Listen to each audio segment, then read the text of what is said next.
Hello kids, हम लोग कक्षा 12वीं एनसीईआरटी जीव विज्ञान का 6वां चैप्टर पढ़ रहे हैं वंशा गति के आणविक सिद्धांत, जिसमें हमने पहले वीडियो में डीएनए का स्ट्रक्चर पढ़ लिया है और ये देखा है कि डीएनए में किस तरह से न्यूक्लियोटाइड्स आपस में जुड़े होते हैं और न्यूक्लियोटाइड के अंदर नाइट्रोजनस क्षार, पेंटोस शर्करा और फॉस्फेट किस तरह से जुड़े होते हैं। ये पूरी स्ट्रक्चर हमने पहले वीडियो में देख लिया है। अब हम इसको आगे बढ़ रहे हैं। डीएनए कुंडली का पैकेजिंग देखिए, अगर हम एक डीएनए का स्ट्रक्चर देखे हैं पिछले वीडियो में, तो आपने देखा कि उसमें जो दो न्यूक्लियोटाइड के जोड़े होते हैं उनके बीच की दूरी इतना होता है, ठीक है, 0.34 नैनोमीटर इतनी दूरी होती है, जिसको मीटर में बदला है। इसमें हमने इसको 3.4 एंगस्ट्रॉम पढ़ा था, वो एक ही बात है, दोनों का मतलब एक ही हो जाएगा। और ये भी जान लीजिए कि हमारे डीएनए में जो कुल संख्या है न्यूक्लियोटाइड के जोड़ों की, वो संख्या है 6.6 ये संख्या है, मतलब करीब 6.5 अरब न्यूक्लियोटाइड के जोड़े हमारे डीएनए में हैं और दो जोड़ों के बीच की दूरी इतनी है। तो अगर हम टोटल लंबाई देखें तो इसका गुणा हम इससे कर देंगे, इन दोनों का गुणा करेंगे तो इसका आ रहा है 2.2 मीटर। मतलब हमारी एक कोशिका के केंद्रक में जो डीएनए है उसकी लंबाई है 2.2 मीटर, और जबकि केंद्रक का जो आकार होता है, उसका जो लंबाई चौड़ाई या डायमीटर होती है, वो 10⁻⁻6 मीटर होती है। ये देखिए, उससे भी कम होती है। तो फिर 2.2 मीटर लंबी डीएनए एक केंद्रक के अंदर कैसे आएगी? तो उसको समाने के लिए, उसको वहां पर एकोमोडेट होने के लिए कॉइलिंग करनी पड़ती है। तो एक डीएनए अपने आप में हाईली कॉइल्ड स्ट्रक्चर होती है और उसको हम लोग अभी न्यूक्लियोसोम के रूप में पढ़ने वाले हैं। तो चलो टेक्स्ट को भी एक बार पढ़ देता हूं मैं। दो क्षार युग्मों के बीच की दूरी 0.34 नैनोमीटर, यानी 0.34 × 10⁻⁻9 मीटर मान ली जाए। और यदि एक प्रारूपी स्तनधारी कोशिका में डीएनए कुंडली की लंबाई की गणना सभी क्षार युग्मों की संख्या को लगातार दो क्षार युग्मों के बीच की दूरी से गुणा करने पर कर सकते हैं, और ये हमने किया तो इतनी आई। यह लंबाई प्रारूपी केंद्रक की लंबाई चौड़ाई 10⁻⁻6 से काफी अधिक है। इस तरह एक लंबा बहुलक एक कोशिका में कैसे पैकेज होती है, इसको हमको समझना है। यदि ई कोलाई डीएनए की लंबाई 1.36 मिलीमीटर है, मिलीमीटर का मतलब होता है 10⁻³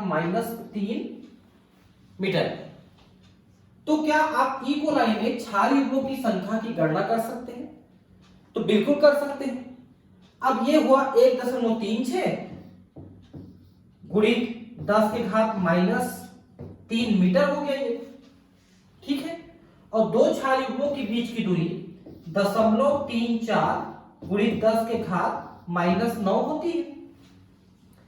अब इसको अगर आप सॉल्व करोगे तो -9 ऊपर जाके हो जाता है +9, और उसमें से -3 घट जाएगा तो 10⁻6 हो जाएगा ये।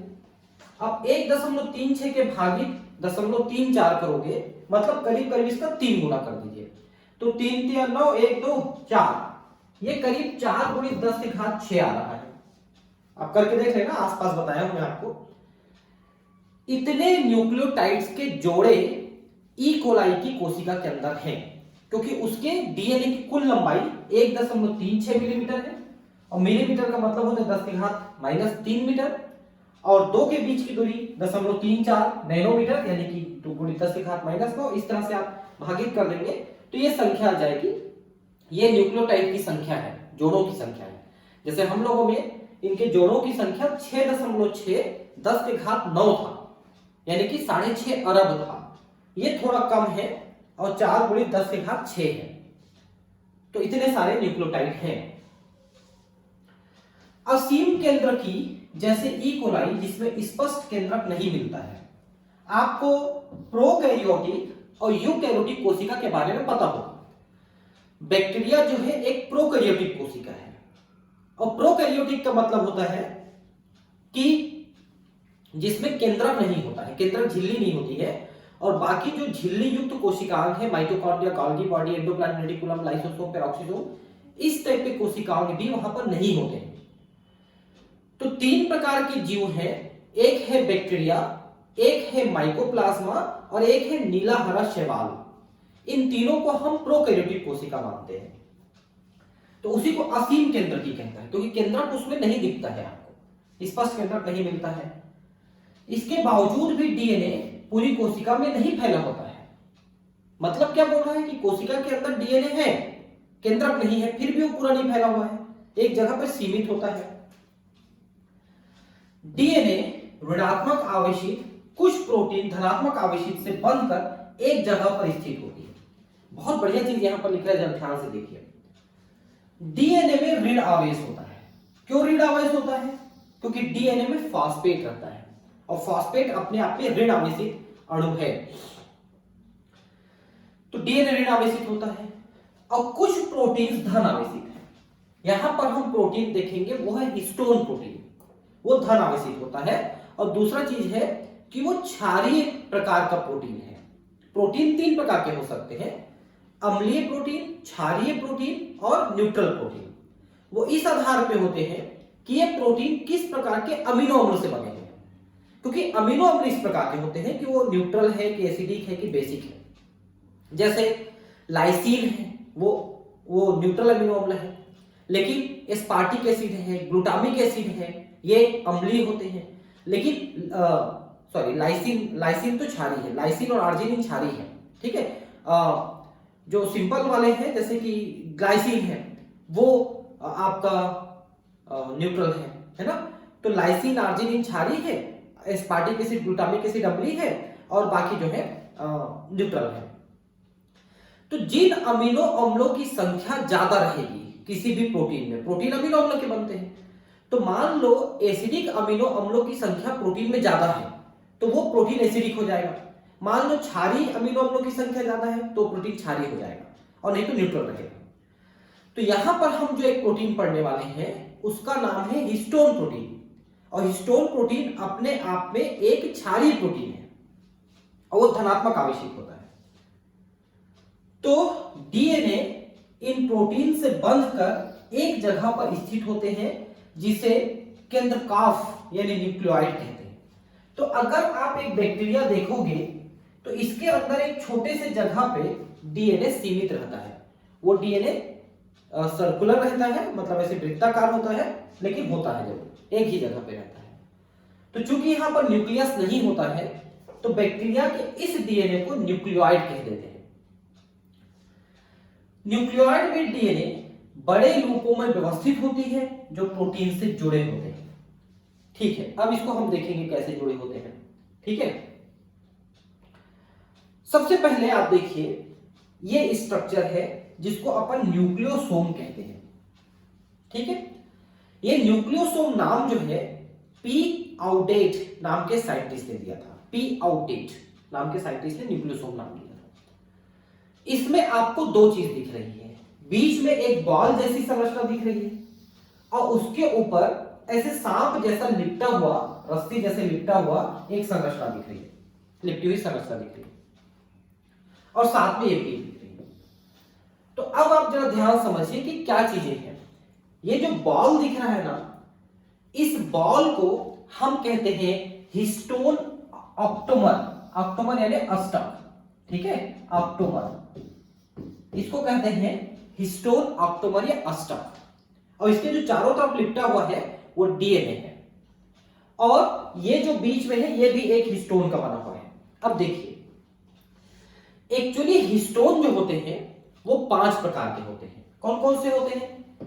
H1, H2A, H2B, H3 और H4, इतने प्रकार के हिस्टोन होते हैं। 5 प्रकार के, H1, H2A, H2B, H3 और H4, ये 5 प्रकार के हिस्टोन होते हैं।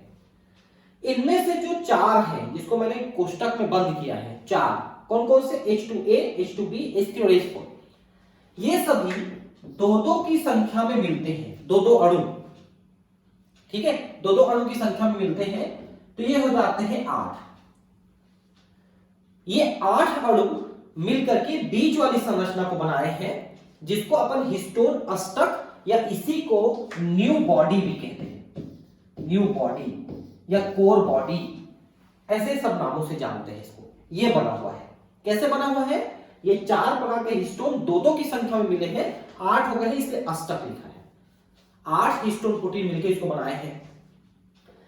अब इस अष्टक के चारों तरफ डीएनए ऐसे कुंडलन करना शुरू कर दी है। तो ये जो कुंडलन है ये 1.75 टर्न होता है। टर्न का मतलब है घुमाव, लपेटन। जैसे एक ये है, इसके चारों तरफ आप लपेटना शुरू करोगे तो एक बार लपेटे, 2 बार लपेटे, तो 2 बार से थोड़ा कम, 1.25 बार लपेटना है आपको। तो ये जो डीएनए है ये 1.25 बार यहां पर लिपटा रहता है, उसके बाद अलग हो जाता है और अलग होके फिर से दूसरे में जाके वैसे लिपटता है, दूसरे अष्टक के ऊपर जाके लिपटता है। अब इन दोनों को जोड़ने के लिए बीच में यहां पर एक होता है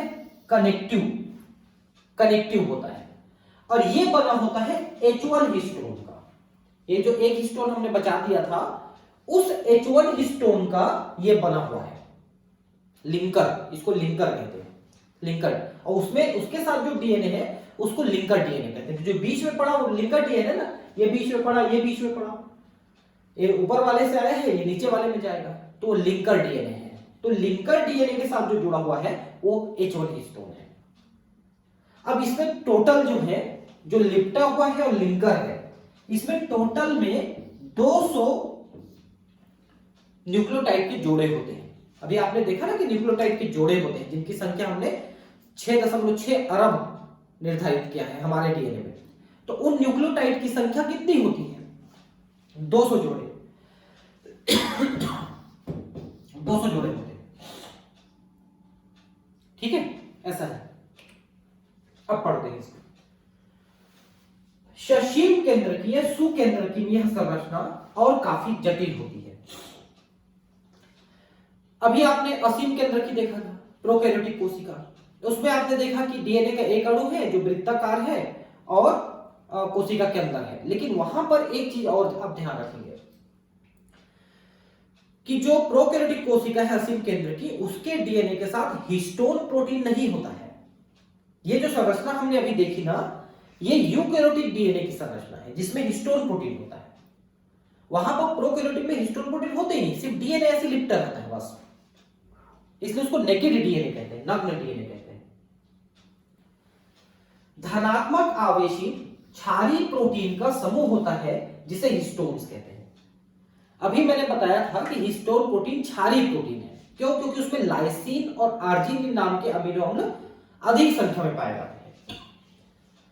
इस प्रोटीन का आवेशित पार्श्व श्रृंखलाओं में स्थित अमीनो अम्लों की बहुलता पर निर्भर करता है।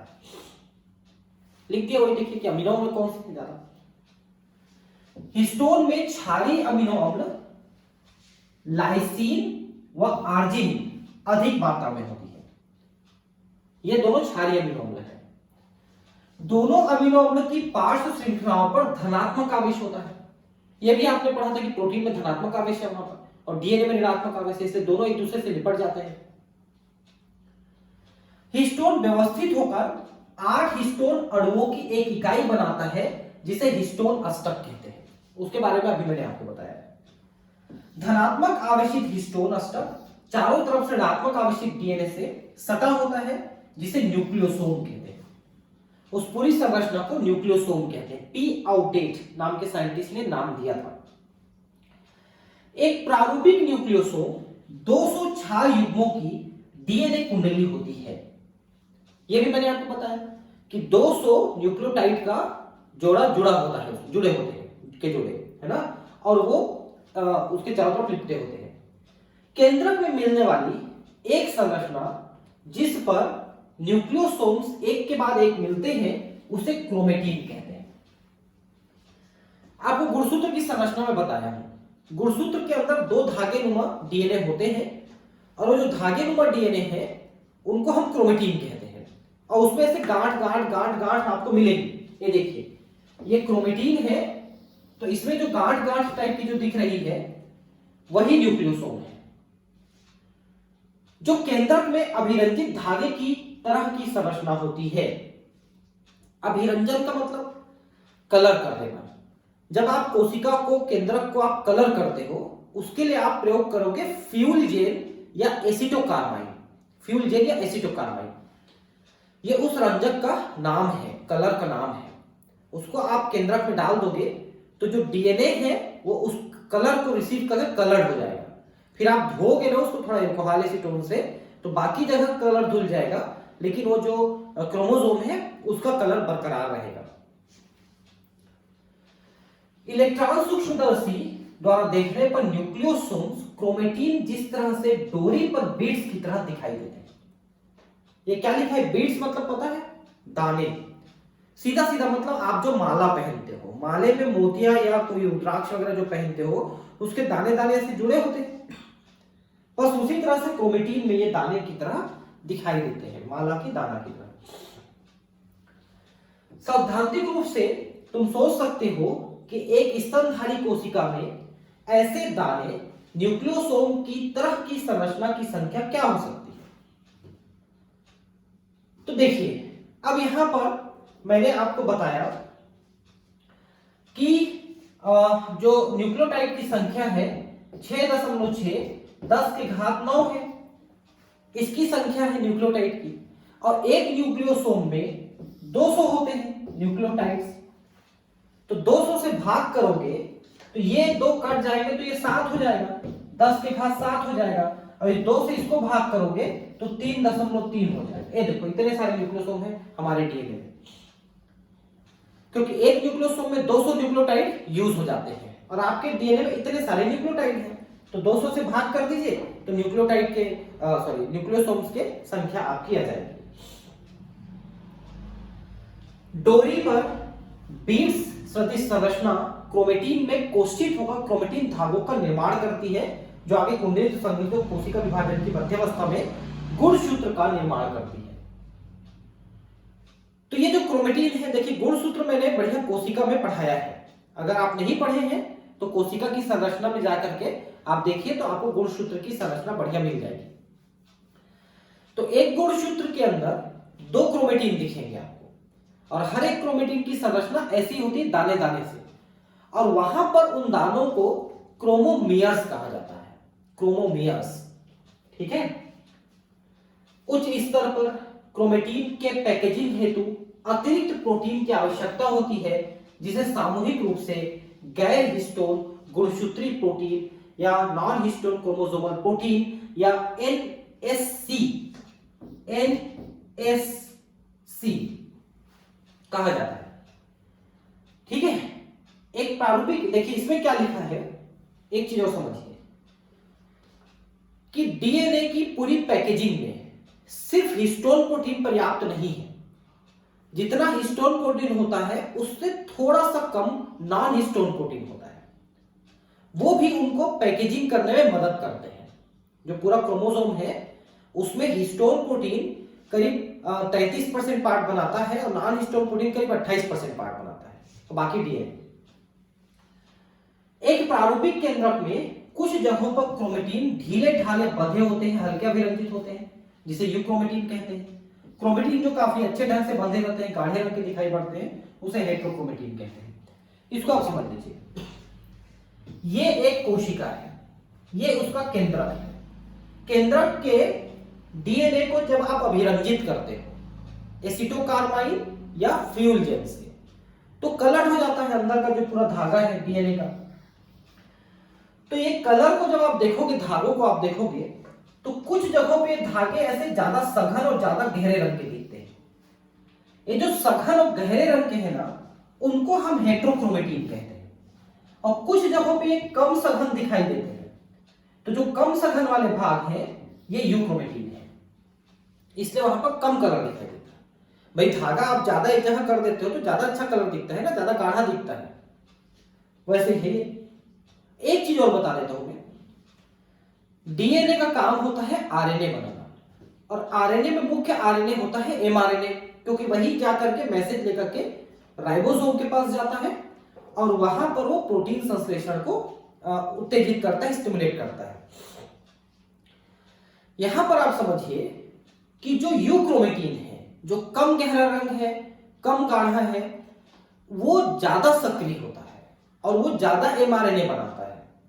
और जो यूक्रोमेटिन है गहरे रंग वाला, हेट्रोक्रोमेटिन है गहरे रंग वाला, वो कम सक्रिय रहता है और वो ज्यादातर टीआरएनए बनाता है।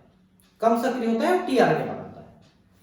तो ये रंजन का कमाल है कि जब आप इसको अभिरंजित करते हो तो ये गहरे और हल्के रंग के दिखाई देंगे, क्योंकि धागे वहां पर कम और ज्यादा सघन रूप से रहते हैं, इसलिए ऐसा दिखते हैं केंद्रक के अंदर। अब है आनुवांशिक पदार्थ की खोज। देखिए, शुरू में जब डीएनए वगैरह की संरचना नहीं पता थी, लेकिन कुछ डीएनए के बारे में मालूम हो गया था। डीएनए की संरचना 1953 में बताया था वाटसन एंड क्रिक ने। उससे पहले डीएनए की थोड़ी बहुत खोज हो चुकी थी, थोड़ी बहुत जानकारी हो चुकी थी। तो अब यह नहीं मालूम था कि हमारा आनुवांशिक पदार्थ, ज्यादातर जीवों का आनुवांशिक पदार्थ डीएनए होता है। और आनुवांशिक पदार्थ का मतलब होता है जो गुणों को पीढ़ी दर पीढ़ी आगे लेके जाता है, उसे हम आनुवांशिक पदार्थ कहते हैं। तो यहां पर आप देखिए कि सबसे पहले ये एक्सपेरिमेंट ग्रिफिथ ने किया था और उसको आगे बढ़ाया था मेजेल्सन और स्टॉल ने। और इन्होंने सबसे पहले ये खोज करके बताया कि आपका जो डीएनए है वही आपका आनुवांशिक पदार्थ है। ये अलग बात है कि कुछ वायरसेस होते हैं, विषाणु, जिनमें ये डीएनए की जगह आरएनए जो है आनुवांशिक पदार्थ होता है। ठीक। मिशेल द्वारा न्यूक्लिन व मेंडल के वंशागति के सिद्धांतों तथा एक लंबे समय के बाद वह सिद्ध व ज्ञात हो सका कि डीएनए आनुवांशिक पदार्थ के रूप में कार्य करता है। मैंने पहले वीडियो में आपको डीएनए की खोज के बारे में बताई थी कि न्यूक्लिक अम्ल की खोज कैसे हुई। तो फ्रेडरिक मिक्सर नाम के साइंटिस्ट ने मवाद की कोशिका से, उसके केंद्रक से जो पदार्थ निकाला था उसका नाम न्यूक्लिन रखा था। ठीक है, तो वहीं से न्यूक्लिक अम्ल की खोज हुई थी। अब उसके बाद उसी के आसपास मेंडल के जो कार्य थे उनकी भी रिडिस्कवरी हो चुकी थी 1900 में, है ना। ये 1900 के बाद की घटना है सारी। तो अब कैसे पता चला कि डीएनए आनुवांशिक पदार्थ है? आनुवांशिक वंशागति के आणविक आधार की खोज 1926 में हुई। अब देखिए 1926 में पता चला कि Gregor John Mendel, Walter Sutton, Thomas Hunt Morgan व अन्य दूसरे वैज्ञानिकों की पूर्व खोजों के आधार पर स्पष्ट हो गया कि गुणसूत्र अधिकतम कोशिकाओं के केंद्रक से मिलता है। क्योंकि अभी तक हमको गुणसूत्र के बारे में तो पता था कि गुणसूत्र नाम का कोई चीज होता है, ठीक है, और केंद्रक में होता है, लेकिन इस प्रश्न का उत्तर नहीं मिल सका था कि कौन सा अणु वास्तव में आनुवांशिक पदार्थ है। ये अभी तक 1926 तक लोगों को नहीं पता था। ठीक। अब है रूपांतरीय सिद्धांत, है ना। ये है ट्रांसफॉर्मेशन एक्सपेरिमेंट जो ग्रिफिथ ने किया था 1928 में। फ्रेडरिक ग्रिफिथ ने किया था। अब ये इन्होंने क्या किया था देखिए, इसको समझने के लिए पहले कुछ बातें समझ लीजिए। कोई जीवाणु है, वो अगर बीमारी पैदा करने वाला जीवाणु है तो उसमें भी कुछ ऐसे होते हैं जो बीमारी नहीं पैदा कर सकते और कुछ पैदा कर सकते हैं। समझिए, इन्होंने एक जीवाणु लिया जिसका नाम है स्ट्रेप्टोकोकस निमोनियाई। ये निमोनिया पैदा करता है। ठीक है। अब जीवाणु के बारे में जैसा मैंने कहा, मान लो ये जीवाणु है, ठीक है, इसके अंदर ये डीएनए है, बाहर में कोशिका भित्ति है। कोशिका भित्ति तो होता ही है, सभी जीवाणु में होता है, लेकिन कोशिका भित्ति के ऊपर एक और आवरण होता है जिसको हम कहते हैं कैप्सूल।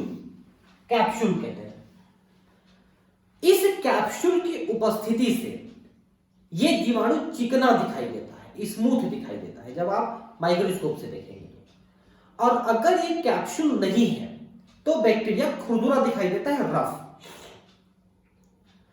और इसी कैप्सूल में एंटीजन होते हैं, और एंटीजन का मतलब होता है जो बीमारी पैदा करेगा, जिसके माध्यम से जीवाणु बीमारी पैदा करेगा, उसे एंटीजन कहते हैं। तो वो एंटीजन इसी कैप्सूल में होता है। मतलब यह है कि अगर जीवाणु में कैप्सूल है तब तो वो बीमारी पैदा कर सकता है और वो चिकना कहलाएगा, स्मूथ। लेकिन अगर उसमें कैप्सूल नहीं है तो एक तो वो बीमारी नहीं पैदा कर सकता और वो रफ कहलाएगा, खुरदुरा। ठीक है। तो इस तरह से दो प्रकार के यहां पर स्ट्रेन आपको मिलेंगे, दो प्रकार के, एक ही में दो प्रकार के जीवाणु मिलेंगे। एक वो जो बीमारी पैदा कर सकता है, और बीमारी पैदा कर सकने वाले को रोगजनक, विरुलेंट, पैथोजेनिक ऐसे नामों से जाने जाते हैं, जिनके पास कैप्सूल होता है, चिकने दिखाई देते हैं। और वे जिनके पास कैप्सूल नहीं होता है, खुरदुरे दिखाई देते हैं, वो नॉन विरुलेंट, नॉन पैथोजेनिक, अरोगकारी जीवाणु कहलाते हैं, जो रोग नहीं पैदा कर सकते। तो फ्रेडरिक महोदय ने जो जीवाणु लिया उसका नाम है स्ट्रेप्टोकोकस निमोनियाई, जो जीवाणु निमोनिया पैदा कर सकता है। लेकिन इसके भी दो प्रकार रहेंगे, वही चिकने वाले और खुरदरे वाले, है ना,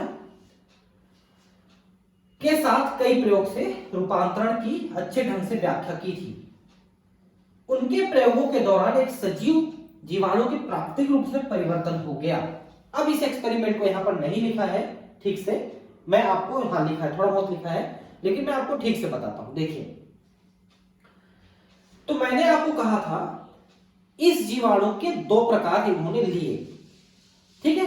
संवर्धन प्लेट पर वृद्धि करता है। अब ये संवर्धन प्लेट क्या है? आप किसी जीवाणु को वृद्धि कराना चाहते हैं तो उसको एक पेट्री डिश में आप वृद्धि कराओगे, अगार जेल में। अगार जेल, अगार एक जेल होता है, जो जेली बेली आप खाए हो वही अगार जेल, वैसे ही होता है अगार जेल। उसमें जीवाणु की वृद्धि कराएंगे। अब इसों ने भी दो प्रकार के जीवाणु लिए, एक चिकनी चमकीली कॉलोनी, जैसा मैंने आपको बताया था, एस यानी स्मूथ, जिसमें वो है कैप्सूल है और वो बीमारी पैदा कर सकता है, और दूसरी रक्ष कॉलोनी, सक्ष लिखा है, रक्ष होता है, रक्ष का मतलब खुरदुरी, रफ का निर्माण। ये दो प्रकार से होता है, ठीक है। अब देखिए, एस प्रभेद के जीवाणु में श्लेष्मा बहुशर्कराइड युक्त आवरण होता है, जबकि आर प्रभेद में आवरण नहीं होता है। ये उसी कैप्सूल की बात कर रहे हैं, म्यूकस लेयर कैप्सूल। एस प्रभेद उग्र होता है। उग्र का मतलब विरुलेंट, जो बीमारी पैदा कर सकता है, से संक्रमित चूहे निमोनिया संक्रमण से मर जाते हैं, जबकि आर प्रभेद द्वारा निमोनिया नहीं होता है। यह बात मैंने आपको ठीक से बताया था कि क्यों नहीं होता है और क्यों होता है। अब समझिए, इन्होंने एक्सपेरिमेंट क्या किया, देखिए, इन्होंने एस प्रभेद जीवाणु को लिया, स्मूथ वाले को, जो बीमारी पैदा कर सकता है, उसको चूहे में इन्होंने इंजेक्शन द्वारा प्रवेश करा दिया। तो चूंकि बीमारी पैदा कर सकता था ये जीवाणु, इसलिए चूहा बीमार हो गया और बीमारी से मर गया, ठीक है। लेकिन जब इन्होंने आर प्रभेद को, रफ वाले को, जीवाणु को लेकर के चूहे में प्रवेश कराया इंजेक्शन द्वारा, तो चूहा नहीं मरा। क्यों? क्योंकि आर प्रभेद का जो जीवाणु है वो बीमारी पैदा नहीं कर सकता है, इसलिए वो नहीं मरा। कौन नहीं मरा? चूहा नहीं मरा, ठीक है। तो एस प्रभेद को देने से चूहा मरा, आर प्रभेद को देने से चूहा नहीं मरा। अब आगे देखिए, एस प्रभेद वाला जो जीवाणु था, उस जीवाणु को लेके जब चूहे में प्रवेश कराया था, चूहा मरा था, उस जीवाणु को इन्होंने गर्म करके मार दिया, जीवाणु को गर्म करके मार दिया। अब मरे हुए जीवाणु को जब चूहे में प्रवेश कराया, एस प्रभेद वाला, तो चूहा नहीं मरा। क्यों नहीं मरा? क्योंकि जीवाणु मरा हुआ था, जो आपने जीवाणु प्रवेश कराया वो जीवाणु मरा हुआ था, इसलिए वो जीवाणु उसके शरीर में जाके वृद्धि नहीं कर सकता है। बीमार करने के लिए किसी भी जीवाणु विषाणु को शरीर में वृद्धि करना पड़ता है। जैसे हम लोग जब बीमार पड़ते हैं तो जो जीवाणु विषाणु अटैक किया है वो हमारे शरीर में कोशिकाओं में जाके डिवीजन करके वृद्धि करता है, तब वो बीमारी पैदा कर सकता है। अनलिमिटेड अमाउंट में कोई बैक्टीरिया पहुंचे हैं और वृद्धि नहीं कर पाएंगे तो हमारे WBC उनको खा खा कर खत्म कर देंगे। खत्म तो करते ही रहते हैं, लेकिन वो वृद्धि करेगा तभी बीमार कर सकता है। अब मरा हुआ जीवाणु बेचारा कैसे वृद्धि करेगा? वो नहीं कर सकता, इसलिए चूहा नहीं मरा। मतलब एस प्रभेद वाला जो जीवाणु है, उस जीवाणु को जीवित अवस्था में चूहे में डाले तो चूहा मरा, लेकिन जीवाणु को गर्म करके मार के चूहे में डाला तो चूहा नहीं मरा। अब देखिए यहां पर दो बातें हुई। क्या क्या? कि ये जो आर प्रभेद वाला है, इस जीवित जीवाणु को जब आप चूहे को दिया तो चूहा नहीं मरा। क्यों? क्योंकि ये तो बीमारी पैदा नहीं कर सकता। दूसरा आपने देखा कि एस प्रभेद वाला जो बीमारी पैदा कर सकता है, लेकिन उसको मार दिया आपने, जीवाणु को मार दिया और चूहे में डाला तो भी चूहा नहीं मरा। मतलब इन दो अवस्थाओं में चूहा नहीं मरा। किस किस अवस्था में? आर वाले जीवाणु को जीवित अवस्था में दिया तो भी चूहा नहीं मरा, एस वाले जीवाणु को मार के दिया और चूहा तब भी नहीं मरा। ये दोनों को अलग अलग देने पे चूहा नहीं मरा। लेकिन इन दोनों को एक साथ मिला के चूहे में दिया, ये देखिए एस प्रभेद वाले को मार के और आर प्रभेद वाले को जीवित एक साथ मिला के चूहे को दिया तो चूहा मर गया। जब इनको अलग अलग दे रहे थे चूहे में तो चूहा नहीं मर रहा था, लेकिन जब एक साथ दे दिया तो चूहा मर गया। और जब मरे हुए चूहे का पोस्टमार्टम किया गया तो उसमें जो एस प्रभेद है ये जीवित अवस्था में मिला। जिसको आपने मार के डाला था वो जीवाणु जीवित अवस्था में मिला। तो अब संभावना दो बनती है। क्या क्या संभावना बनती है? पहली संभावना कि जो मरा हुआ एस जीवाणु है वो जीवित हो गया, ऐसा हो सकता है।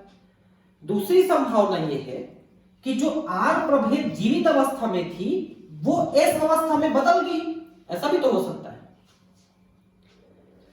एस जो मरा हुआ था वो जीवित हो गया, ऐसा हो सकता है। या आर जो जीवित था वो एस अवस्था में बदल गया। ये दो संभावना है। अब आप साइंस के हिसाब से तो कह ही सकते हो कि भाई मरा हुआ तो जीवित नहीं होगा, एस प्रभेद जो मरा हुआ था वो जीवित नहीं होगा। तो मतलब ये है कि जो जीवित वाला आर प्रभेद आपने दिया था वो एस प्रभेद में बदल के हमको मिला और इसीलिए वो चूहा मर गया। अकेले अकेले डाल रहे थे तो कोई नहीं बदला, ना तो ये मरा हुआ जीवित हुआ, ना आर वाला एस में बदला। लेकिन दोनों को मिला के दिया तो आर वाला एस में बदल गया, ऐसा हम मान के चलते हैं। अब जब हम ये मान लिए कि जीवित आर वाला एस वाले में बदल गया, हम ये मान लिए, कैसे बदला? तो निश्चित है कि वो एस वाले से कोई ना कोई चीज लिया है तभी बदला है। क्योंकि जब अकेले दे रहे थे तब तो नहीं बदला था, और मरे हुए एस को साथ में दे दिया तो बदल गया। मतलब निश्चित है उसके जूते कपड़े कुछ लेकर के पहन लिया और वो बन गया, ऐसा हो सकता है। लेकिन क्या लेकर के अपने अंदर लिया है वो नहीं बता पाए ग्रिफिथ महोदय। हालांकि आज के डेट में हम जानते हैं कि उसने डीएनए लिया था। जो मरा हुआ एस प्रभेद था उसमें से जीवित वाले आर प्रभेद ने डीएनए को निकाल के ले लिया और इसके कारण से आर वाला एस में बदल गया। अकेले डाल रहे थे तो नहीं बदल रहा था, क्योंकि कहां से लेगा, एस वाला नहीं रहेगा तो कहां से लेगा, इसलिए नहीं बदला था। लेकिन क्या चीज लिया और बदला, इस चीज को ये नहीं बता पाया। तो आगे का एक्सपेरिमेंट तीन अलग अलग साइंटिस्ट एवेरी, मैक्लियार्ड और मैककार्टी ने किया था। मेजरसन स्टाल ने थोड़ा बाद में काम किया था, वो हम भी देखेंगे बाद में।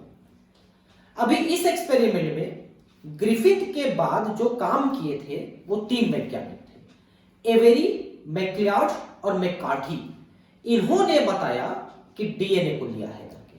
कैसे बताया देखिए, ये देखिए तीन साइंटिस्ट के नाम यहां पर पहले पढ़ लीजिए। ये देखिए एवेरी, मैक्लियार्ड और मैककार्टी, इनका पूरा पूरा नाम दिया है। ओसवाल्ड एवेरी, कोलिन मैक्लियार्ड और मैकलिन मैककार्टी। इन्होंने आगे काम किया। क्या काम किया देखिए, इनको बताता हूं मैं क्या काम किया, समझिए। पहला एक्सपेरिमेंट तो ग्रिफिथ ने ही कर दिया था कि इन दोनों को मिला के दिए थे तो ये आर वाला एस में बदल गया।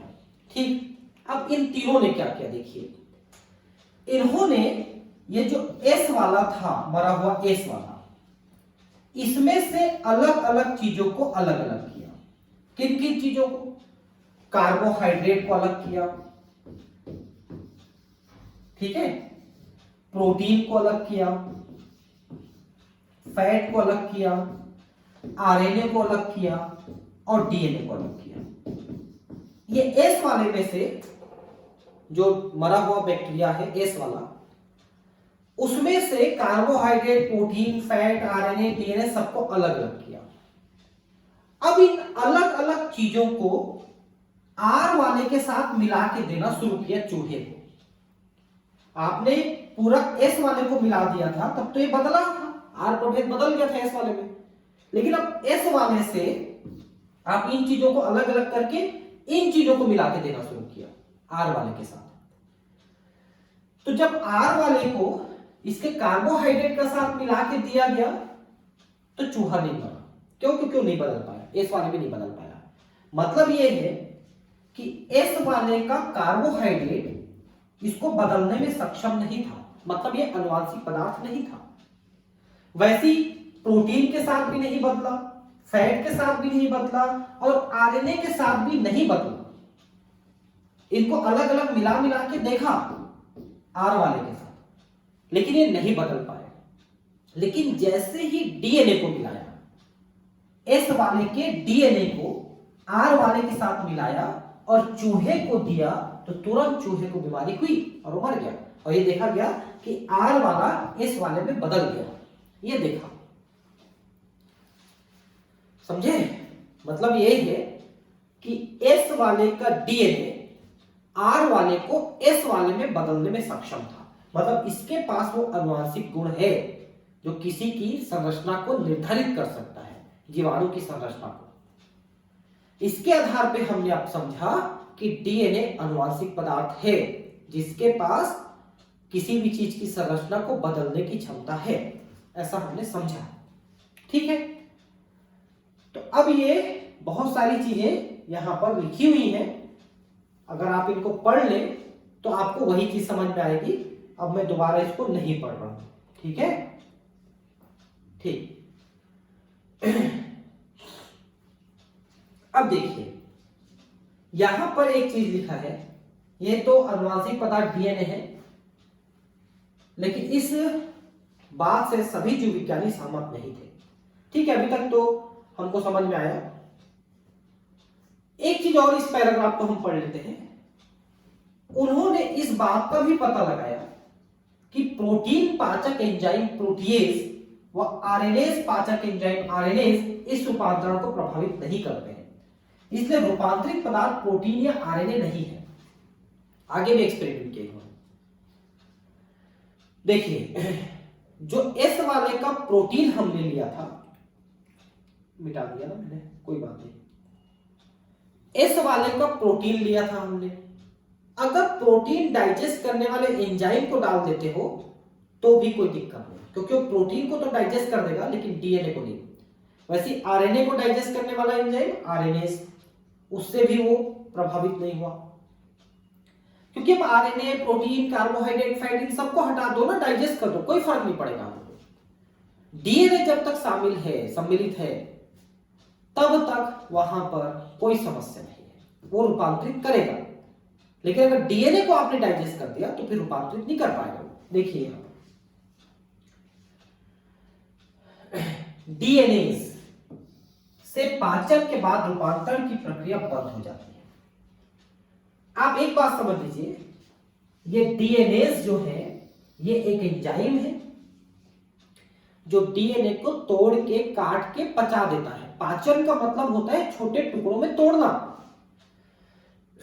डीएनए को छोटे टुकड़े में तोड़ने वाला जो एंजाइम है वो है डीएनएज। यहां पर एक चीज और है, यहां पर जो डीएनएज ऐसा लिखा है और इस वाले की स्पेलिंग देख लीजिए, दोनों में अंतर है। यहां पर डीएनए एस का मतलब है मैनी डीएनए, बहुत सारे डीएनए, और यहां पर डीएनएज ये ऐसा है, तो इसका मतलब है डीएनए को पचाने वाला एंजाइम। वो एंजाइम का नाम है, ये डीएनए है, मैनी डीएनए, और वो एंजाइम है डीएनए को पचाने वाला। तो अगर आप डीएनएज एंजाइम डाल के डीएनए को पचा देते हो तो बिना डीएनए का फिर वो रूपांतरित नहीं हो पाएगा। ये है मतलब डीएनए को मतलब वहां पर सलामत रखना पड़ेगा। अब है आनुवांशिक पदार्थ डीएनए है। देखिए अब यहां पर भी आगे एक और एक्सपेरिमेंट किया गया हार्सी और चेज के द्वारा। यहां पर एक एक्सपेरिमेंट विषाणु को लेकर किया गया। पढ़ लेता हूं एक बार फिर मैं आपको बताता हूं, है ना। डीएनए आनुवांशिक पदार्थ है। इसके बारे में सुस्पष्ट प्रमाण अल्फ्रेड हार्सी व मार्था चेज, यानी इसको हार्सी और चेज कहा जाता है, ठीक है, के प्रयोगों से 1952 में, ईयर भी याद रखना, जो एनसीईआरटी में एक एक शब्द है याद रखना है, के प्रयोगों से प्राप्त हुआ। इन्होंने उन विषाणुओं पर कार्य किया जो जीवाणु को संक्रमित करते हैं और जिन्हें जीवाणु भोजी कहते हैं। अब देखिए यहां पर एक फोटो बना हुआ है, इसके माध्यम से आपको मैं ठीक से बता रहा हूं, समझ लीजिए। जीवाणु भोजी एक प्रकार के वायरस है, विषाणु है, जो जीवाणु पे अटैक करते हैं और जीवाणु को फाड़ के निकल के उसको नष्ट कर देते हैं, इसलिए उसको जीवाणु भोजी कहते हैं। तो ये एक जीवाणु भोजी की संरचना है, उस वायरस की संरचना है, ये भी वायरस है, वही वायरस है। अब देखिए वायरस की संरचना कैसे होती है ये आपको थोड़ा सा मैं बता दूं। वायरस में बाहर में प्रोटीन का बना हुआ एक खोखा होता है जिसको हम कैप्सिड कहते हैं, प्रोटीन का बना होता है, और उसके अंदर एक डीएनए या आरएनए का अणु होता है, ये वायरस होता है। क्या क्या हुआ, प्रोटीन का खोखा जिसको कैप्सिड कहते हैं और अंदर में डीएनए या आरएनए, बस इतना ही होता है किसी वायरस की संरचना। तो जो कि जीवाणु भोजी भी एक वायरस है, इसलिए उसकी संरचना में भी यही चीज मिलेगी आपको। क्या क्या मिलेगी, बाहर की कैप्सिड और अंदर में डीएनए या आरएनए। यहां पर डीएनए है क्योंकि कुछ वायरस में डीएनए होते हैं, कुछ वायरस में आरएनए होते हैं। तो हम यहां पर जो जीवाणु भोजी लेते हैं, ज्यादातर उसको लैम्डा फेज या टी फेज ऐसा लेते हैं, उसके अंदर डीएनए होता है, आरएनए नहीं होता, और बाहर में प्रोटीन होता है, कैप्सिड। अब एक चीज आप समझिए कि जो प्रोटीन होता है वो प्रोटीन बना होता है अमीनो अम्लों का, और अमीनो अम्लों में दो अमीनो अम्ल हैं जिनका नाम है मिथायोनिन और सिस्टीन। ये ऐसे अमीनो अम्ल हैं जिसमें सल्फर होता है, और ये अमीनो अम्ल होते ही हैं सभी में, विशेषकर मिथायोनिन तो होता ही है सभी प्रोटीन में, क्योंकि पहला अमीनो अम्ल मिथायोनिन ही होता है किसी भी प्रोटीन में। तो प्रोटीन में क्या चीज हुआ, अमीनो अम्ल, और अमीनो अम्ल में सल्फर, यानी प्रोटीन में सल्फर है। ये बात क्लियर हो गई, ठीक। दूसरा है डीएनए, और डीएनए में होता है फॉस्फेट, क्योंकि नाइट्रोजनस क्षार, पेंटोज शुगर, फॉस्फेट ऐसा पढ़ते हो, मतलब फास्फोरस है। तो हम क्या करते हैं, दो प्रकार के वायरस तैयार करते हैं, एक ही वायरस के दो प्रकार हम तैयार करेंगे। क्या प्रकार तैयार करेंगे, हम इनमें रेडियो एक्टिविटी शामिल करेंगे। रेडियो एक्टिविटी कैसे शामिल करेंगे, देखिए पहले वाले में जो रेडियो एक्टिव हम शामिल करते हैं वो सल्फर को शामिल करते हैं, ठीक है, रेडियो एक्टिव सल्फर S35, ये सल्फर का रेडियो एक्टिव समस्थानिक है, नहीं तो ऐसे तो 32 वाला होता है जो सामान्य होता है, और रेडियो एक्टिव वाला 35 होता है।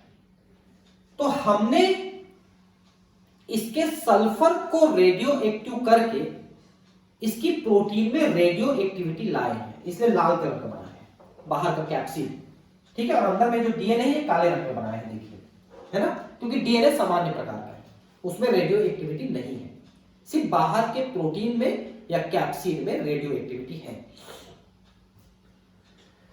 दूसरा जो वायरस हमने तैयार किया, इसके प्रोटीन को तो हमने बिना रेडियो एक्टिविटी के रखा, लेकिन इसका जो डीएनए है इसको हमने रेडियो एक्टिव कर दिया। कैसे रेडियो एक्टिव किया, तो इसमें अब हम फास्फोरस को रेडियो एक्टिव लिया, 32 वाला फास्फोरस हमने लिया, ये रेडियो एक्टिव वाला है। तो ये जो दो वायरस हैं इनमें इसके प्रोटीन में रेडियो एक्टिविटी है और डीएनए सामान्य है, और इसका डीएनए रेडियो एक्टिव है और प्रोटीन सामान्य है। ये 2 हमने वायरस लिया। अब इनको बारी बारी से हम बैक्टीरिया में अटैक कराएंगे। जरा ध्यान से देखिए, जब ये वायरस यानी जीवाणु भोजी वायरस जो टैडपोल के आकार का होता है, ये पूरा बाहर का कैप्सिड खोखा है ना, ये डीएनए को छोड़ के बाकी पूरा कैप्सिड है, इस बात को ध्यान रखिए। ये जब चिपकता है बैक्टीरिया में, अटैक करता है, तो चिपकने के बाद बैक्टीरिया की जो दीवार होती है, कोशिका भित्ति, उसमें छेद कर देती है। एक एंजाइम स्रावित करती है, उस एंजाइम का नाम है लाइसोजाइम एंजाइम, उसको स्रावित करती है और उसकी कोशिका भित्ति में छेद कर देती है। और छेद करने के बाद अपने डीएनए को इसकी कोशिका के अंदर छोड़ देती है। ये देखिए डीएनए इसकी कोशिका के अंदर आ गया। अब ये बाहर में प्रोटीन का खोखा खाली रह गया और डीएनए अंदर आ गया। ठीक है, अब हम क्या करेंगे कि इस प्रोटीन खोखे को अलग करके हम चेक करेंगे, तो हमको रेडियो एक्टिव मिलेगा इस खोखे में, क्योंकि शुरू से इस खोखे में रेडियो एक्टिव था, वो आपको मिला, रेडियो एक्टिविटी मिली। फिर क्या होता है देखिए कि इसके अंदर जो डीएनए आया है ना, वो अपनी कॉपी तैयार करता है, अपनी कॉपी, बहुत सारे डीएनए बनाता है। और बहुत सारे डीएनए के बनाने के बाद वो अपने ऊपर प्रोटीन का खोखा भी बनाता है और पूरा वायरस तैयार हो जाता है। जैसे ये वायरस है वैसे यहां पर वायरस बहुत सारे तैयार हो गए और बैक्टीरिया को फाड़ के बाहर निकल आया। तो जब ये वायरस बाहर निकले और इन वायरसेस को जो निकले हैं हमने चेक किया, तो उनके ना तो प्रोटीन खोखे में रेडियो एक्टिविटी मिली और ना डीएनए में रेडियो एक्टिविटी मिली।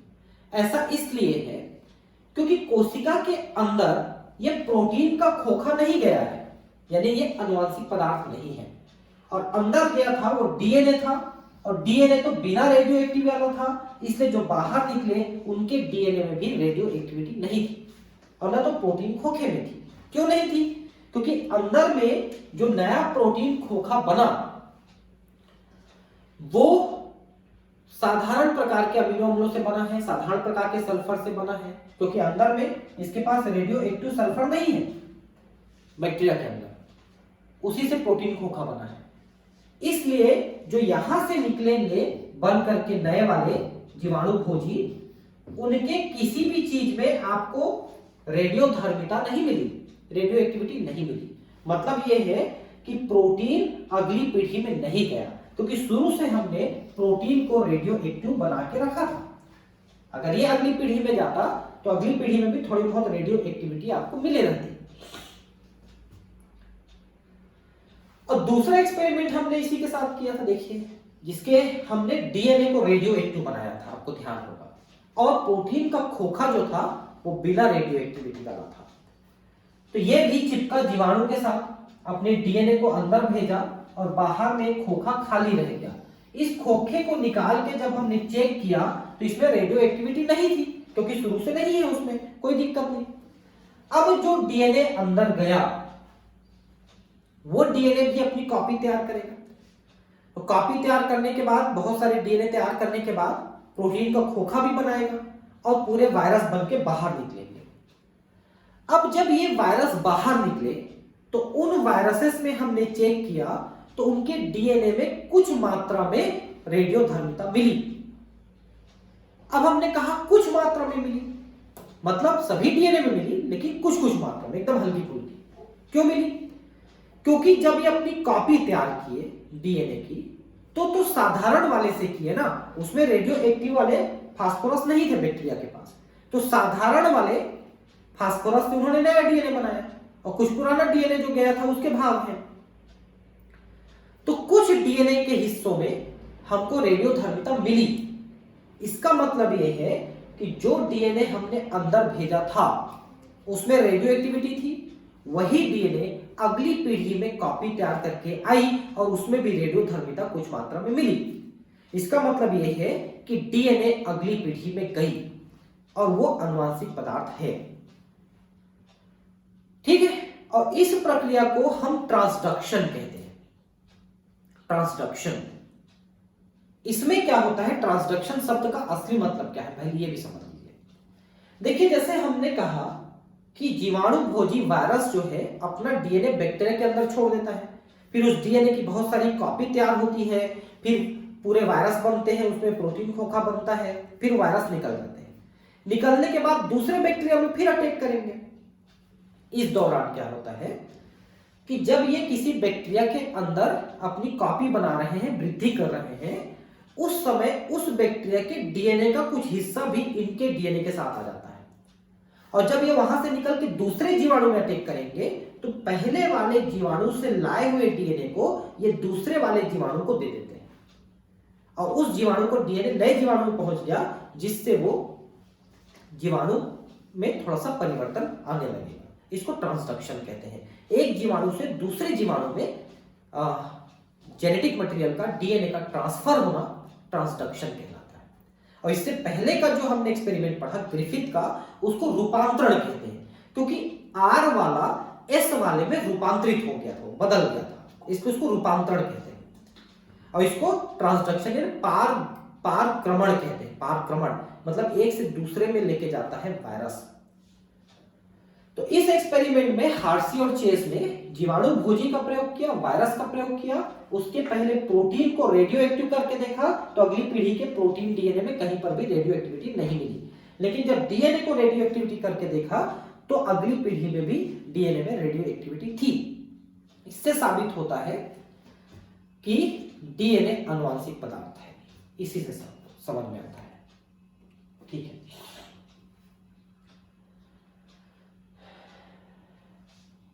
ठीक है। ये देखिए अब कैसे हो रहा है, इसको लिख रहा है तो पढ़ा देता हूं, कोई बात नहीं, पढ़ के बता देता हूं आपको। वैसे तो सब कुछ समझा दिया आपको। जीवाणु भोजी जीवाणु से चिपकते हैं, अपने आनुवंशिक पदार्थ को जीवाणु कोशिका में भेजते हैं। मैंने बताया ना, जीवाणु कोशिका के अंदर भेज देते हैं। जीवाणु कोशिका विषाणु के आनुवंशिक पदार्थ को अपना समझने लगते हैं, जिससे आगे चलकर अधिक विषाणु का निर्माण होता है। एक्चुअली विषाणु का जो डीएनए है वो जीवाणु के डीएनए के साथ अटैच होकर अपनी कॉपी तैयार करता है, इसलिए कर पाता है। हार्सी और चेस ने इस बात का पता लगाने के लिए प्रयोग किया है कि विषाणु से प्रोटीन या डीएनए निकलकर जीवाणु में प्रवेश करता है। ठीक है, इस चीज को हमने पता लगाया। उन्होंने कुछ विषाणुओं को ऐसे माध्यम पर पैदा किया जिसमें एक को विकिरण सक्रिय फास्फोरस और दूसरे विषाणु को विकिरण सक्रिय सल्फर पर वृद्धि करा गया। तो ये जो हमने रेडियो एक्टिव प्रोटीन और रेडियो एक्टिव डीएनए बनाया, कैसे बनाया? क्योंकि ये ऐसे माध्यम में वृद्धि कराए गए थे जहां पर रेडियो एक्टिव सल्फर था और रेडियो एक्टिव फास्फोरस था, इसलिए इनमें रेडियो एक्टिविटी आई। जिस विषाणु को विकिरण सक्रिय फास्फोरस की उपस्थिति में पैदा किया गया उसमें विकिरण सक्रिय डीएनए पाया गया, मतलब रेडियोधर्मी डीएनए पाया गया, क्योंकि फास्फोरस में था। जबकि विकिरण सक्रिय प्रोटीन नहीं था, क्योंकि डीएनए में फास्फोरस होता है, प्रोटीन नहीं होता। प्रोटीन होता है डीएनए के साथ, लेकिन हिस्टोन प्रोटीन होता है, और वहां पर हिस्टोन प्रोटीन नहीं है। क्यों? क्योंकि ये वायरस है। वायरस और बैक्टीरिया के पास हिस्टोन प्रोटीन नहीं होता। ठीक इसी तरह विषाणु जिसे विकिरण सक्रिय सल्फर की उपस्थिति में पैदा किया गया उसमें विकिरण सक्रिय प्रोटीन पाई गई। डीएनए विकिरण सक्रिय नहीं था क्योंकि डीएनए में सल्फर नहीं था। तो जब फास्फोरस रेडियो एक्टिव दिया गया तो डीएनए में रेडियो एक्टिविटी आई, और जब सल्फर रेडियो एक्टिव दिया गया तो प्रोटीन में रेडियो एक्टिविटी आई। विकिरण सक्रिय जीवाणु भोजी ई कोलाई जीवाणु से चिपक जाते हैं। जैसे संक्रमण आगे बढ़ता है, जीवाणु को सम्मिश्रक में हिलाने से विषाणु आवरण अलग हो जाता है। जीवाणुओं को अपकेंद्रण नियंत्रण प्रचक्रण कराने से विषाणु का कण जीवाणु से अलग हो जाता है। अब ये क्या लिखा है मैं आपको इसको बता रहा हूं। देखिए, ये जो विषाणु का खोखा है इसको जीवाणु से कैसे अलग करोगे? जो चिपका हुआ है इसी को अलग करने का वो बताया है तरीका। क्या बताया है? एक मशीन आता है जिसको हम कहते हैं अपकेंद्रण मशीन, सेंट्रीफ्यूज। वो बहुत जोर से घूमता है, और जोर से घूमेगा तो छिटक जाएगा जो भी चीज चिपका रहेगा। तो इन जीवाणुओं को जिसमें विषाणु का खोखा चिपका हुआ है उनको अपकेंद्रण मशीन में घुमाते हैं तो एक खोखे अलग हो जाते हैं। फिर उन खोखों को चेक किया जाता है तो इसके खोखे में रेडियो एक्टिविटी था, इसके खोखे में नहीं था। ठीक है, वही बोल रहा है। जो जीवाणु विकिरण सक्रिय डीएनए रखने वाले विषाणु से संक्रमित हुए थे वे विकिरण सक्रिय रहे। इससे स्पष्ट है कि जो पदार्थ विषाणु से जीवाणु में प्रवेश करता है वह डीएनए है। ठीक है, तो जीवाणु में जो गया वो डीएनए था विषाणु से।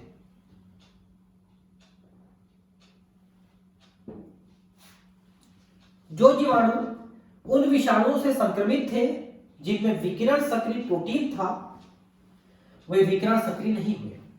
मतलब जीवाणु के अंदर जो पहुंचा उसको चेक किया गया जब, तो इसमें रेडियो एक्टिविटी नहीं थी और इसमें रेडियो एक्टिविटी थी, क्योंकि इसमें डीएनए के साथ आया था।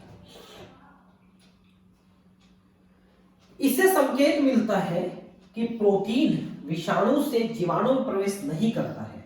इस कारण से आनुवंशिक पदार्थ डीएनए ही है जो विषाणु से जीवाणु में जा रहा है।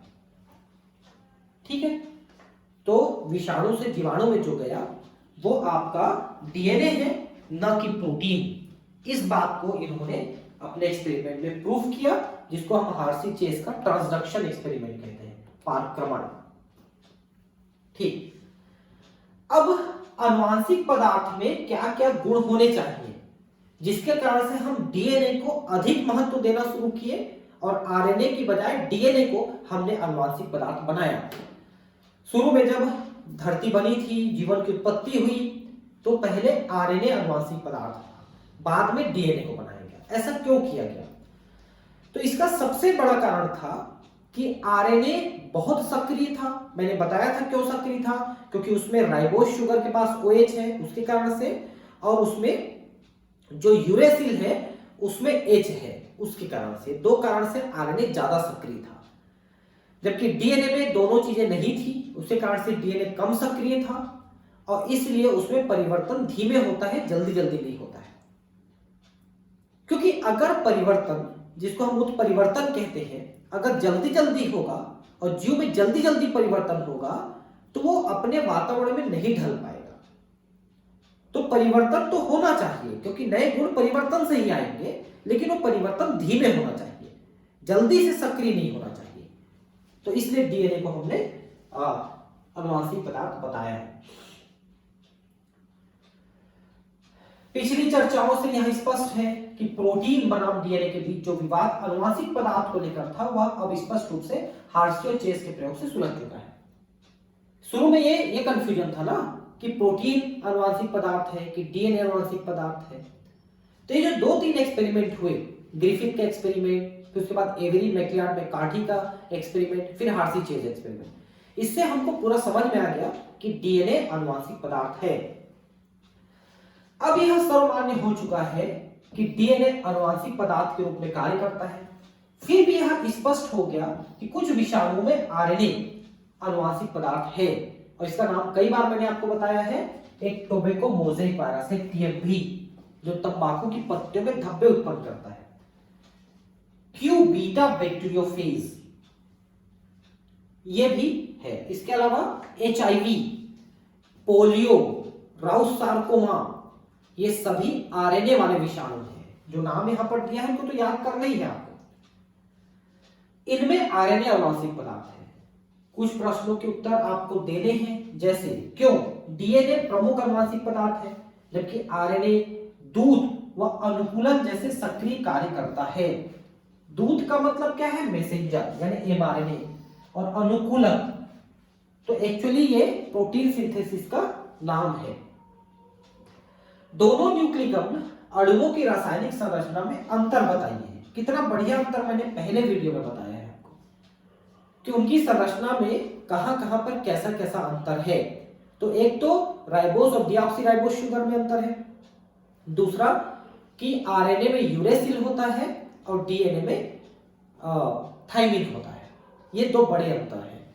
दूसरा ये आप समझ लीजिए कि ज्यादातर जगहों पे आरएनए एक ही श्रृंखला की बनी होती है, सिंगल स्ट्रैंडेड, जबकि डीएनए दो श्रृंखलाओं की बनी होती है, डबल स्ट्रैंडेड। ये भी एक अंतर है। क्या आप डीएनए व आरएनए के बीच दो रासायनिक अंतरों को बता सकते हैं? मैंने बताया आपको भी। एक अणु जो आनुवंशिक पदार्थ के रूप में कार्य कर सकता है वह निम्न मापदंडों को अवश्य पूर्ण करता है। क्या क्या विशेषताएं होनी चाहिए जिससे डीएनए को हमने आनुवांशिक पदार्थ बनाया है, उसमें क्या क्या विशेषताएं होनी चाहिए डीएनए में। पहला, यह अपनी प्रतिकृति बनाने में सक्षम होना चाहिए।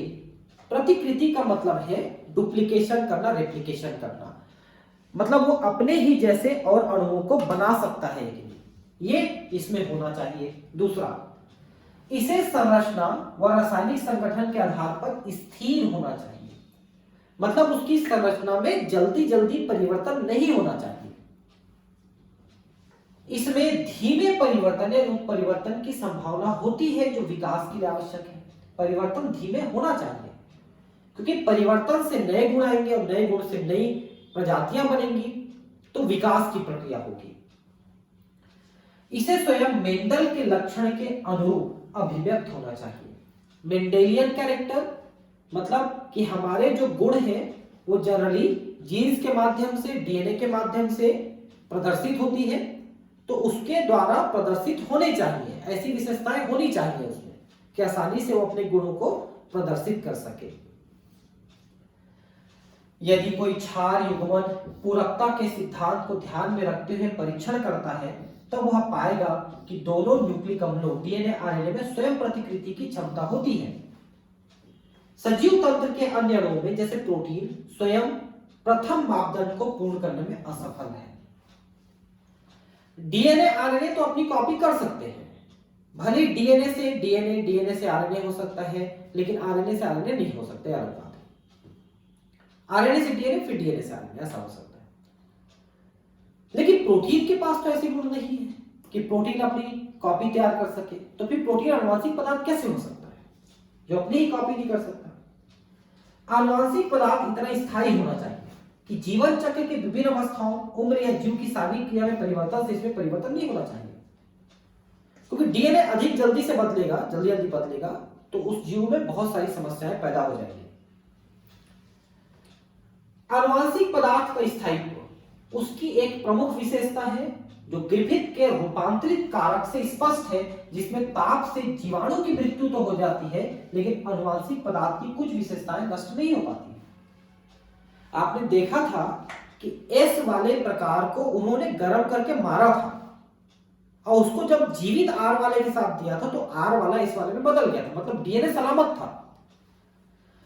गर्म करने से बैक्टीरिया मर गया, लेकिन डीएनए खराब नहीं हुआ। तो उसमें ताप सहन करने की भी क्षमता होनी चाहिए, जो कि डीएनए में है। डीएनए के परिप्रेक्ष्य में इस बात को और अच्छे ढंग से समझ सकते हैं कि डीएनए की दोनों रज्जुक एक दूसरे के पूरक होते हैं, जो गर्म करने पर एक दूसरे से अलग हो जाते हैं, लेकिन पुनः उचित स्थिति के आने पर एक दूसरे से जुड़ जाते हैं। इसको हम डीनेचुरेशन और रीनेचुरेशन कहते हैं, समझ लीजिए ध्यान से। डीएनए को जब गर्म करते हैं तो डीएनए के दोनों जो स्ट्रैंड है खुल जाते हैं और अलग अलग हो जाते हैं, दोनों लड़ियां। लेकिन वापस जब ठंडा करते हैं तो फिर से जुड़ करके डीएनए बना लेते हैं। तो गर्म करने पर डीएनए का विकृतीकरण हो जाता है, विकृतीकरण, जिसको हम डीनेचुरेशन कहते हैं। और वापस ठंडा करने पर फिर से रीनेचुरेशन हो जाता है, मतलब फिर से आकृतिकरण हो जाता है, मतलब वो फिर से अपनी आकृति में वापस आ जाता है। तो डीएनए बहुत ज्यादा एकदम उबाल दोगे तो डीएनए नष्ट हो जाएगा, अलग बात है, लेकिन गर्म करने पर थोड़ा बहुत 80-90 तक भी करने पर डीएनए सह जाता है। अब भले ही अलग हो जाता है लेकिन फिर जुड़ जाता है, ठीक है। आरएनए के प्रत्येक न्यूक्लियोटाइड पर सेकंड हाइड्रोक्सिल समूह मिलता है। यह क्रियाशील समूह है जिससे आरएनए अस्थिर व आसानी से विखंडित हो जाता है। ये क्या लिखा पता है? आरएनए में जो राइबोस शुगर है उसका सेकंड कार्बन OH वाला था, ध्यान होगा, और उसी में से O को हटा दिया तो डीऑक्सीराइबोस शुगर हो गया था। उसी को तो लिख रहा है, देखिए कि सेकंड पॉइंट पे हाइड्रोक्सिल है, इसके कारण से आरएनए जो है ज्यादा सक्रिय है। ये बात मैं आपको पिछले वीडियो से बताते आ रहा हूं, ठीक है। इस कारण से डीएनए रासायनिक संगठन की दृष्टि से कम सक्रिय व संरचनात्मक दृष्टि में अधिक स्थायी हो जाता है। इस कारण दोनों न्यूक्लिक अम्लों में डीएनए एक अच्छा आनुवांशिक पदार्थ माना गया है, ठीक है। तो डीएनए अधिक स्थायी है, हम उसको आनुवांशिक पदार्थ के रूप में उपयोग करेंगे। तो अधिक टिकाऊ रहेगा, जल्दी नष्ट नहीं होगा और जल्दी सक्रिय भी नहीं है, ज्यादा क्रियाशील भी नहीं है। वो पिछले वीडियो में मैंने डिटेल बताया था, देख लेंगे आप पहला वीडियो, आपको समझ में आएगा। वास्तव में डीएनए में यूरेसिल की जगह थायमिन होने से उनमें एक अधिक स्थायित्व मिलता है। ये दूसरा पॉइंट है। एक तो राइबोस शुगर आपने देखा, वो पहला पॉइंट था, दूसरा थायमिन जो है दूसरा पॉइंट है, ये भी मैंने बताया है। इसके बारे में विस्तृत चर्चा हेतु हमें डीएनए में होने वाले मरम्मत की प्रक्रिया को समझना होगा और आप इस प्रक्रिया के बारे में उच्च कक्षाओं में अध्ययन करेंगे। थोड़ा बहुत तो मैं इसी क्लास में आपको बताने वाला हूं आगे चल के। दोनों आरएनए और डीएनए उत्परिवर्तित हो सकते हैं। उत्परिवर्तन का मतलब है उसमें परिवर्तन हो सकता है, लेकिन आरएनए जल्दी कर सकता है, डीएनए धीमे करता है। तो आपको धीमे वाला ही चाहिए। जल्दी जल्दी बदल के तो आप मार डालोगे ना एनिमल को, जल्दी नहीं बदलना है, तो धीरे बदलना है। वास्तव में आरएनए अस्थायी व तीव्र गति से उत्परिवर्तित होता है। मतलब यह है कि आरएनए जल्दी जल्दी बदलेगा और जो बदल के रहेगा वो भी स्थायी नहीं रहेगा, फिर से बदल जाएगा। परिणाम स्वरूप विषाणुओं में आरएनए जीनोम मिलता है, उसकी जीवन अवधि छोटी व तेजी से उत्परिवर्तित और विकसित होने वाली होती है। अभी ये 2020-21 आ गया है, 21 आ गया है, 3 जनवरी है। हमने 2020 में कोरोना देखा, कोरोना। अब पता नहीं आप ये वीडियो कब देख रहे हो, अगले किसी सालों में भी देख सकते हो, अब इस साल देख रहे हो तब तो आपको पता है। कोरोना में एक बड़ी प्रॉब्लम आई। क्या बड़ी प्रॉब्लम? कि इसकी वैक्सीन जल्दी नहीं बन पाई, बनी लेकिन देरी से बनी। कैसे बनी? क्योंकि इसका जो आरएनए है, चूंकि वायरस आरएनए वाला है, तो आरएनए जल्दी जल्दी बदल रहा था, तो विषाणु जल्दी जल्दी बदल रहा था। इसी कारण से हमको वैक्सीन बनाने में समय लग गया और करीब 1 साल बाद अब देखो वैक्सीन आ रहा है इसका। आरएनए प्रोटीन संश्लेषण के लिए सीधे कूट लेखन करते हैं, इसलिए वे आसानी से लक्षण व्यक्त करते हैं। अब देखिए यहां पर एक शब्द आया कूट लेखन।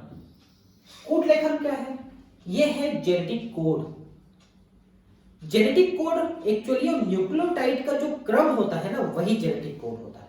न्यूक्लियोटाइड जो आपस में जुड़े होते हैं उनका क्रम, वो जेनेटिक कोड होता है। तो डीएनए में न्यूक्लियोटाइड का जो क्रम है वो एक्चुअली जेनेटिक कोड है, फिर वो एमआरएनए में आता है, फिर एमआरएनए जाके प्रोटीन संश्लेषण कराता है। ठीक है, डीएनए प्रोटीन संश्लेषण के लिए आरएनए पर निर्भर है, जबकि आरएनए खुद पर निर्भर है। तो भाई मान लो मैं अपने पे निर्भर हूं, तो मैं जब चाहूं जो कर सकता हूं, लेकिन मैं दूसरे पे निर्भर हो जाऊंगा तो वो आएगा तब तो मैं करूंगा, या वो बताएगा तब तो मैं करूंगा। तो आरएनए अगर अनुवांशिक पदार्थ है तो वो जल्दी कार्य कर सकता है, लेकिन डीएनए थोड़ा देरी से कार्य कर सकता है। हमको ऐसे ही चाहिए, ठीक है, डीएनए जैसा। प्रोटीन संश्लेषण की सारी व्यवस्था आरएनए से विकसित हुई है। शुरू में आरएनए ही थी। उपरोक्त चर्चाओं से स्पष्ट है कि दोनों डीएनए व आरएनए अनुवांशिक पदार्थ के रूप में कार्य करते हैं। डीएनए के अधिक स्थायी होने से वह अनुवांशिक सूचनाओं के संचय हेतु सबसे उपयोगी है, अनुवांशिक सूचनाओं के स्थानांतरण हेतु आरएनए उपयुक्त है। तो भाई डीएनए अनुवांशिक सूचनाओं को सहेज के रखता है, वो जल्दी परिवर्तित नहीं करता है, इसलिए वो ज्यादा इंपॉर्टेंट सहेजने के लिए है, सेव करने के लिए। लेकिन आरएनए चूंकि कार्य करता है, इसलिए डीएनए से प्रोटीन संश्लेषण तक, जो राइबोसोम तक जो संदेश वाहक का कार्य करता है, उसके लिए आरएनए ज्यादा उपयोगी है। ठीक है, अब अगली क्लास में मैं आपको आरएनए के बारे में पढ़ाने वाला हूं।